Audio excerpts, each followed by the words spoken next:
Aujourd'hui, je suis en plein cœur de Saint-Sauveur. Je suis en compagnie de Dr Simon-Michel Bellil, chiropraticien, également adepte de course à pied. On est là justement pour vous parler de course à pied, le sport probablement le plus en progression à travers le monde depuis quelques années, pour plusieurs raisons. La première, on veut se maintenir en forme. La deuxième, bien, écoutez, c'est accessible, on peut courir n'importe où et à faible coût.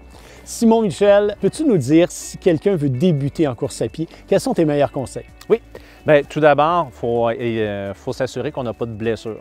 Donc, pas avoir de blessure au niveau des jambes, pas avoir de blessure au niveau du dos, c'est primordial avant de commencer à courir. Ensuite de ça, deuxième des choses, la course à pied, c'est un très bon sport pour l'endurance, un très bon sport cardiovasculaire, très bon sport pour le corps, mais ça reste que c'est un sport d'impact. À chaque fois qu'on va courir, on va avoir un impact au niveau du pied, au niveau de la jambe, au niveau du dos. Donc, à ce moment-là, pour débuter la course à pied, il faut y aller vraiment de façon progressive.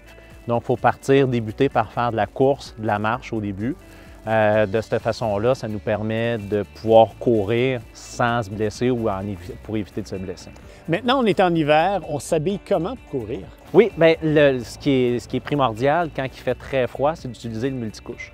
Donc, j'ai toujours un gilet de base. Ensuite de ça, un gilet un petit peu plus chaud. Puis, j'ai un petit manteau pour couper le vent. On essaie toujours d'avoir des vêtements qui sont le plus légers possible, qui vont respirer aussi. On évite le coton. Pour les pantalons, bien, je vais mettre un sous-vêtement, puis je vais mettre un pantalon par-dessus, des bas qui vont être en laine ou en laine de mérino aussi. Donc, on essaie vraiment d'éviter le coton, comme je disais tantôt, puis on essaie d'utiliser des vêtements le plus légers possible. Je vois que tu as une veste réfléchissante. C'est important? Bien, oui, surtout quand on arrive comme en fin de journée comme ça. L'hiver, les journées sont plus courtes. Donc, le matin, il fait noir, le soir, il fait noir plus tôt. J'utilise des vêtements qui sont réfléchissants rendus à cette période-là pour être bien visibles par les autos.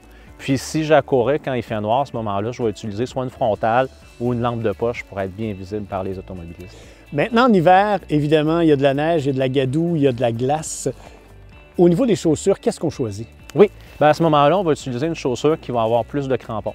Donc, quand il va y avoir une surface qui va être enneigée, un petit peu comme ici, bien à ce moment-là, on utilise des crampons. Si c'est un petit peu plus glacé, je vais utiliser même des courroies en caoutchouc qui vont avoir des crampons en métal en dessous. Il y a des chaussures qui ont même déjà des crampons en métal en dessous, mais c'est sûr que quand c'est très glissant, on essaie quand même d'éviter de courir à ce moment-là sur les plaques de glace. Maintenant, on revient un peu en arrière. On veut débuter en course à pied. Quels sont tes meilleurs conseils? Oui, bien c'est sûr que quelqu'un qui va débuter la course à pied, à ce moment-là, un objectif qui peut être réalisable pour cette personne-là, c'est de penser d'être capable de courir un 5 km en 2 à 3 mois. Donc, on va parler d'un 8 à 12 semaines pour être capable de courir un 5 km en continu, ce qui ressemble à environ un 30 minutes de course, là. Maintenant, l'intervalle de chaque entraînement devrait être lequel? Oui, quand on débute la course à pied, au maximum, on devrait courir 4 fois par semaine, ce qui donne une journée de course, une journée de repos, une journée de course, une journée de repos. Donc, ça donne le temps au corps de bien récupérer de notre course à pied, parce que si on court plusieurs jours d'affilée, à ce moment-là, ce qui va arriver, c'est que ça augmente la charge au niveau de nos articulations. Notre corps n'a pas le temps de se réparer, on va accumuler les micro-blessures. Puis à ce moment-là, on risque de développer des blessures.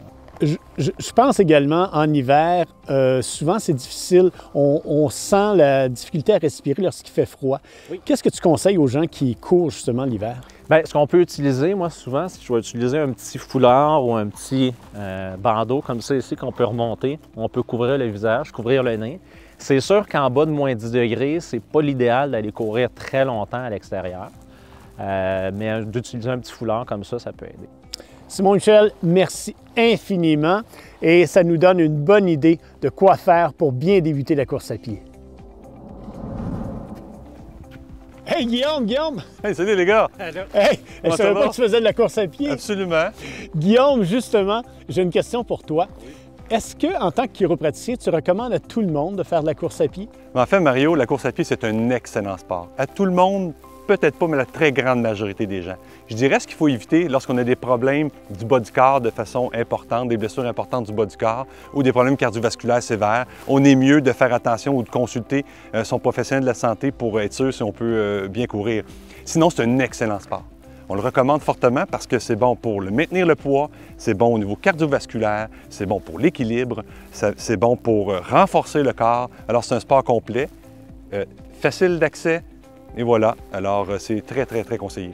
Il y a des gens qui ont des problèmes au niveau des genoux, au niveau des articulations. Est-ce que pour eux, c'est recommandé quand même? Bon, ce qu'il faut, c'est faire vérifier par son chiropraticien. Parce qu'effectivement, il y a des conditions. On peut avoir certaines blessures, certains malaises au bas du corps, mais on peut courir quand même.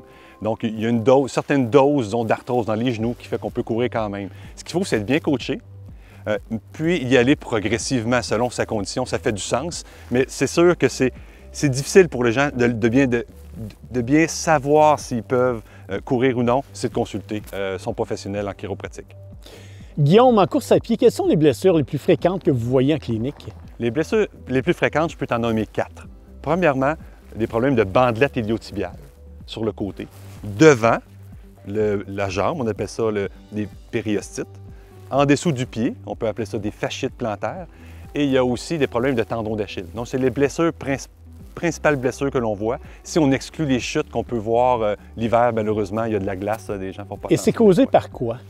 La surutilisation, des mauvaises techniques de course ou des débalancements dans le corps. Donc, comme je disais tantôt, si le corps n'est pas bien ajusté, il travaille mal. Si le bassin est débalancé, par exemple, ou des débalancements musculaires, le corps ne peut pas travailler de façon optimale. Donc, inévitablement, à force de mal utiliser un muscle ou une articulation, malheureusement, il y a des blessures qui arrivent. D'où l'importance de prévenir et d'être bien ajusté avant de courir. Et Guillaume, en terminant, si tu avais 2 ou 3 conseils à nous donner pour bien courir? Au départ, s'assurer d'une bonne mécanique du corps, que le corps est bien ajusté, que le corps fonctionne bien dans sa mobilité, dans son équilibre musculaire. Ensuite, on s'échauffe, c'est très important. On s'échauffe tranquillement. On peut s'échauffer à l'intérieur si on veut, faire des sauts sur place, augmenter son rythme cardiaque. On sort à l'extérieur, on fait des petites enjambées, on y va graduellement jusqu'à augmenter jusqu'à notre rythme idéal. Ensuite, on rentre à la maison. On respecte évidemment son rythme de son programme de course. On rentre à la maison. On se douche, on s'étire tranquillement à la maison et on profite de notre belle soirée en santé. Guillaume, merci beaucoup. Avec ces bons conseils, je pense qu'on est bon pour débuter de belle façon la course à pied et surtout en terminant, moi je vais vous souhaiter un magnifique hiver en santé et surtout, amusez-vous.